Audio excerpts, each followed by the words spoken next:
ముందుగా గురువు గారి పాదపద్మంలో నమస్కరిస్తూ నేను ఒక ముఖ్య విషయం చెప్దామని వచ్చాను ఇక్కడికి.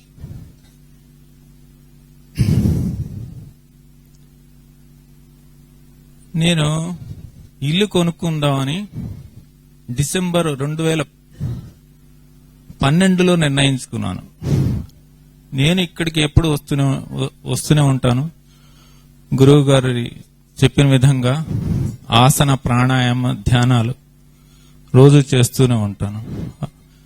ధ్యానంలో ఆయన్ని దాదాపుగా దర్శించుకుంటూనే ఉంటాను. నా ఎక్స్పీరియన్స్ షేర్ చేసుకుందామని ఈరోజు వచ్చాను. ఇది నా అదృష్టంగా భావిస్తున్నాను.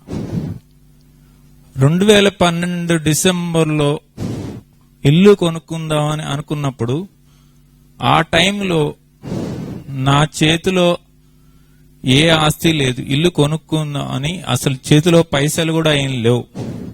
అఫ్కోర్స్ నా సర్వీస్ 25 ఏళ్ల సర్వీస్ అయిపోయింది. నేను department of atomic energy heavy water plant లో వర్క్ చేస్తున్నాను లాస్ట్ 26 ఇయర్స్ నుంచి. ఇంత సర్వీస్ ఉండి ఇంత డబ్బులు లేకపోవటం అని చెప్పి మీరు అనుమానం రావచ్చు.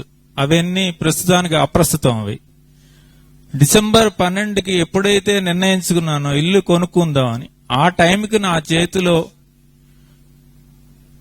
బ్యాలెన్స్ ఏమి లేదు. అకౌంట్లో, బ్యాంక్ అకౌంట్లో కానీ ఏమి లేవు. గురువు గారికి చెప్పుకొని ధ్యానంలో ఆ ఇల్లు వెతకడం మొదలుపెట్టాను.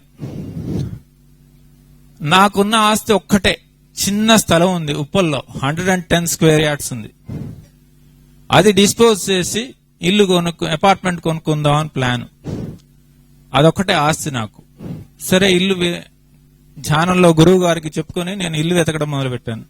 అనుకోకుండా ఒక ఇల్లు నచ్చింది. నా భార్యకి, నా కుమారుడికి, మా అత్తయ్యకి, అందరికి నచ్చింది. జేబులో అడ్వాన్స్ కింద జేబులో ఓన్లీ 1500 మాత్రమే ఉన్నాయి. అడ్వాన్స్ పే చేయండి అన్నారు వాళ్ళు. ప్రస్తుతానికి ఇంతే ఉన్నాయండి నా దగ్గర అన్నాను. ఎంతో కొంత ఇచ్చి బుక్ చేసుకోండి అన్నారు బిల్డరు. 1500 ఇచ్చి బుక్ చేసుకున్నాను. అది డిసెంబర్ అయిపోయింది. నాకు అప్పటికి నా సర్వీసు 8 సంవత్సరాల 6 నెలలు మాత్రమే ఉన్నది. లేట్ అయిన కొద్దీ నా సర్వీస్ ఒక నెల తగ్గిపోతూ ఉంటుంది. బ్యాలెన్స్ అమౌంట్ అంటే ఆ స్థలం డిస్పోజ్ చేయంగా బ్యాలెన్స్ అమౌంట్ కి నేను లోన్కి వెళ్దాం అనుకుంటున్నాను. సో ఆ లోన్ అమౌంట్ ఈఎంఐ పెరిగిపోతుంటుంది. సో డిసెంబర్ నుంచి నేను ఎంత టెన్షన్ పడ్డానో అది ఒకసారి షేర్ చేసుకుందామని ఇక్కడికి వచ్చాను. నేను డిసెంబర్ అయిపోయింది. డిసెంబర్లో నేను బిల్డర్కి అడ్వాన్స్ 1500 పే చేయటం అయింది. ఆ బిల్డర్ దగ్గర ఒక సూపర్వైజర్ ఉంటే, ఇలా స్థలం అమ్ముదాం అనుకుంటున్నాను, కొద్దిగా పార్టీని మీరే అరేంజ్ చేయండి అని చెప్పాను. డిసెంబర్ నెలాఖరికి ఆ సూపర్వైజర్ నుంచి ఫోన్ వచ్చింది, పార్టీ దొరికిందండి. సరే, నేను అనుకున్న రేటు ఆ స్థలానికి వచ్చింది. సో వాళ్ళు ₹1,00,000 అడ్వాన్స్ ఇచ్చారు. ఆ ₹1,00,000 బిల్డర్కి అడ్వాన్స్ కింద ఇచ్చేశాను. అక్కడ ఉన్న డబ్బులే అక్కడ తీసుకున్నాను, ఇక్కడ ఇచ్చేసాను. అడ్వాన్స్ కింద అగ్రిమెంట్ రాయి చేసుకున్నాను. ఇంకా మళ్ళీ పైసలు లేవు. సో అతను ఏం చేశాడంటే, బిల్డర్ ఎల్ఐసి ఏజెంట్ ని అరేంజ్ చేశాడు నాకు. ఎల్ఐసి ఏజెంట్ ఆ స్థలం డబ్బులు పోను, మిగతా డబ్బులు లోన్ అరేంజ్ చేస్తున్నాడు. కానీ నేను ఒక్కటే కండిషన్ పెట్టాను, నాకు సర్వీస్ తక్కువ ఉంది, నేను సెంట్రల్ గవర్నమెంట్ ఎంప్లాయీని, నాకు పెన్షన్ వస్తుంది, నాకు లోన్ పీరియడ్ 10 years వచ్చేట్టుగా చూడమని చెప్పి రిక్వెస్ట్ చేశాను. అదొక్కటే చెప్పుకున్నాను అతనితో.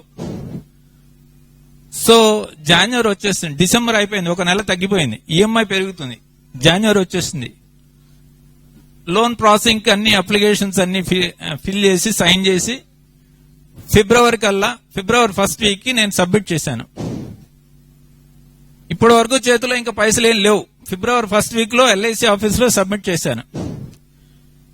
ఫిబ్రవరి 3rd week లో మీ అప్లికేషన్ ప్రాసెస్ అయిపోయింది, లోన్ శాంక్షన్ అవుతుంది మీకు అని చెప్పి SMS వచ్చింది ఎల్ఐసి హౌసింగ్ ఫైనాన్స్ నుంచి. I felt very happy. గురువు గారికి ఎన్నిసార్లు కృతజ్ఞతలు చెప్పుకున్నానో తెలియదు, లెక్కలేనంత సార్లు చెప్పుకున్నాను. సో అక్కడి నుంచి ఇంకా టెన్షన్ మొదలైంది. ఇమీడియట్ గా ఎల్ఐసి ఏజెంట్ ఫోన్ చేశాడు నాకు. సార్ మీరు ఫిబ్రవరి ఎండింగ్ కల్లా me take home salary substantial గా ఇంక్రీజ్ ఉండాలి, సేవింగ్స్ అన్ని మినిమం పెట్టుకోండి, లోన్స్ అన్ని ఉంటే రీపేమెంట్ చేసేయండి అన్నాడు. గబగబా నేను ఉండేది అశ్వాపురంలో, అపార్ట్మెంట్ తీసుకుంది హైదరాబాద్. నేను అసలు మెయిన్ రెగ్యులర్ గా హైదరాబాద్ ఎవ్రీ సండే నేను మా బాబుని తీసుకుని సంగీతం కోసం హైదరాబాద్ వస్తూ ఉంటాను. నేను మా బాబు రామాచారి గారి దగ్గర సంగీతం నేర్చుకుంటున్నాడు. సో ఈ ప్రయత్నంలో ఇదొక ప్రయత్నం అన్నమాట.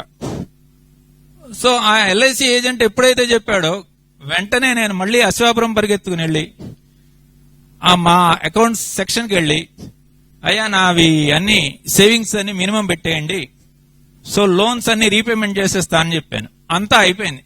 ఫిబ్రవరి 28 వచ్చేసింది, నా పే స్లిప్ వచ్చింది.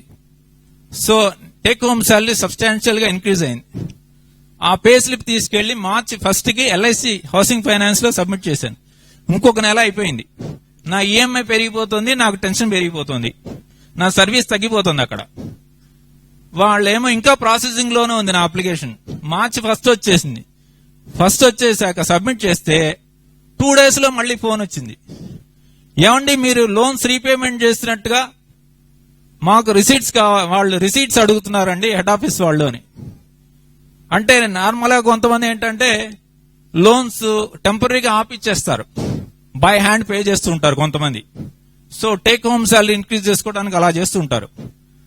సో నేను అలా అటువంటి వాడిని కాదండి అని చెప్తున్నా గానీ వినలేదు వాళ్ళు. మీరు రిసీట్ సబ్మిట్ చేస్తేనే మీ అప్లికేషన్ ప్రాసెస్ అవుతుందని చెప్పారు. అప్పటికి మార్చి 1st వీక్, ఇంకా అప్లికేషన్ కదలలేదు. మళ్ళీ వెళ్ళి అకౌంట్స్కి వెళ్ళి ఆ లోన్ రీపేమెంట్ చేసినవన్నీ రిసీట్స్ తీసుకుని ఇంకో కండిషన్ పెట్టాడు ఎల్ఐసి ఆయన. ఏం పెట్టాడు, బిల్డర్ కి సమ్ పర్సంటేజ్ ఏదో ఉంటుందట, ఆ పర్సంటేజ్ ప్రకారం దాదాపు 2,25,000 రూపాయలు కట్టాలి నేను. కానీ అడ్వాన్స్ కింద నేను ₹1,00,000 ఇచ్చాను. అప్పటికి నా సేవింగ్స్ అకౌంట్ లో 50,000 మాత్రమే ఉంది. ఇంకా ₹1,25,000 కట్టాలి నేను బిల్డర్ కి. అది కట్టినట్టుగా అకౌంట్ ట్రాన్స్ఫర్ ప్రూఫ్ కావాలన్నాడు. మళ్ళీ అది ఇప్పుడు 1,25,000 ఎక్కడి నుంచి వస్తుంది, మళ్ళీ అదొక టెన్షన్. రిసీట్స్ అంటే ఎట్లా కూడా మా డిపార్ట్మెంట్ కాబట్టి సంపాదిస్తాను, 1,25,000 ఎక్కడి నుంచి వస్తుంది? నా అకౌంట్ లో సేవింగ్స్ అకౌంట్ లో కేవలం 50,000 మాత్రం ఉన్నాయి. అది కూడా ఏదో లక్కీగా బోనస్ వచ్చింది మాకు ఎప్పుడో.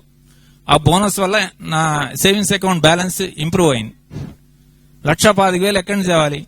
నేను ఎప్పుడైతే డిసెంబర్లో ఈ ఇల్లు తీసుకుందామని ఎప్పుడైతే డెసిషన్కి వచ్చానో ఆ టైంలోనే నాకు క్లోజ్ ఫ్రెండ్స్ 3 ఉన్నారండి. ఎప్పుడు అడిగినా గానీ వాళ్ళ ముగ్గురులో ఎవరో ఒకళ్ళు సమయానికి డబ్బు నాకు వాళ్ళ ముగ్గురులో ఎవరో ఒకళ్ళు అందజేస్తుంటారు. వాళ్ళ ముగ్గురికి ముందే ఓ మాట చెప్పు ఉంచాను, ఎప్పుడైనా అవసరం రావచ్చు, ₹1,00,000 మాత్రం రెడీగా ఉంచండి అని చెప్పుకున్నాను. నిజంగానే గురువు గారు పంపించారండి. మార్చి 1st వీక్ లో ₹1,00,000 తీసుకుని మా ఫ్రెండ్ మా ఇంటికి వచ్చాడండి.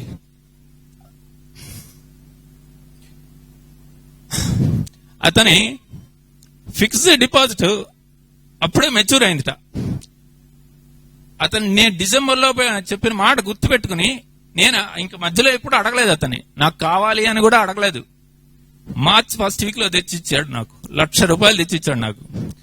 ఆ ₹1,00,000 తీసుకొచ్చి ఇచ్చి నా చేతిలో పెట్టి, డిసెంబర్లో నువ్వు అడిగావు, బ్యాంక్ ఇంట్రెస్ట్ రేటే ఇవ్వు, నాకు నీకు వీలున్నప్పుడు ఇవ్వు అని చెప్పి ₹1,00,000 చేతిలో పెట్టి వెళ్ళిపోయాడండి.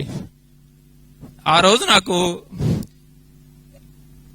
గురువు గారికి ఆ రోజంతా దాదాపు కళ్ళ నీళ్ళు వస్తూనే ఉన్నాయి. ఎప్పుడో డిసెంబర్లో చెప్పింది గురువు గారి వల్ల నేను ₹1,00,000 మార్చి 1st వీక్ లో పొందాను. ఓ పక్కన టైం అయిపోతుంది, అప్లికేషన్ ప్రాసెస్ చేయాలి. మార్చి 31st దాటిపోతే, ఫైనాన్షియల్ ఇయర్ అయిపోతే లోన్ మళ్ళీ డిలే అవుతుంది. సో గబగబా వెళ్ళి ఆ ₹2,25,000 ఇంకొక ₹1,00,000 మరి ఆల్రెడీ పేమెంట్ చేసింది, పాత డేట్ కుదరదన్నాడు. నేను మళ్ళీ బిల్డర్ని రిక్వెస్ట్ చేశాను, బాబు నా ₹1,00,000 నాకు ఇచ్చేసేయి, నీకు మళ్ళీ ₹2,25,000 ఒకేసారి ట్రాన్స్ఫర్ చేస్తానని చెప్తే పాపం బిల్డర్ మీరు వెంటనే వచ్చేయండి, నేను ₹1,00,000 ఇచ్చేస్తా అన్నాడు. మళ్ళీ హైదరాబాద్ పరిగెత్తుకొచ్చి ఆ బిల్డర్ దగ్గర ₹1,00,000 తీసుకుని ₹2,25,000 1 డేలో ట్రాన్స్ఫర్ చేస్తానండి. అప్పటికి అప్లికేషన్ ప్రాసెసింగ్ పూర్తయిపోయింది.